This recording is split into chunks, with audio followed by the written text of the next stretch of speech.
de nos frontières. Réunis à Malabo en session extraordinaire, les chefs d'État de la CEEAC ont désigné, après une longue journée de travail, le Burundais Ezekiel Nibigira comme président de la commission de l'organisation pour un mandat de 5 ans. On en parle avec nos confrères de la communication présidentielle.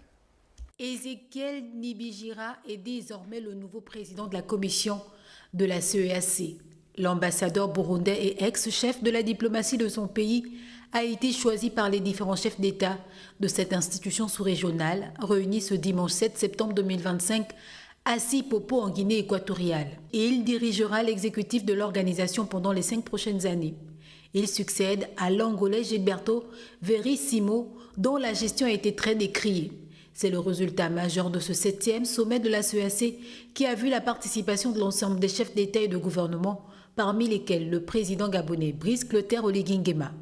Docteur en administration des affaires et finances, Ezekiel Nibigira est une figure de premier plan du parti présidentiel burundais, le Conseil national pour la défense de la démocratie, force de défense de la démocratie.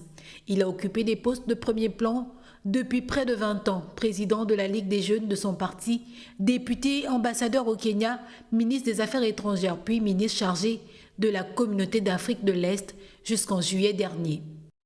Tout juste réélu député, il prend désormais la direction de la commission pour un mandat de 5 ans.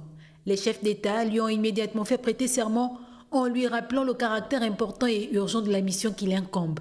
Il devra restaurer la crédibilité d'une commission critiquée, notamment pour sa gestion, poursuivre le processus de réforme institutionnelle lancé en 2015 et surtout suivre de près la situation sécuritaire dans la région, en particulier l'Est de la République démocratique du Congo.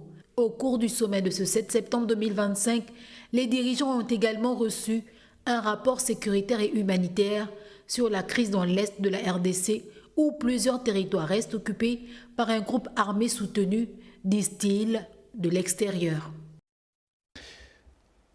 Et au Gabon.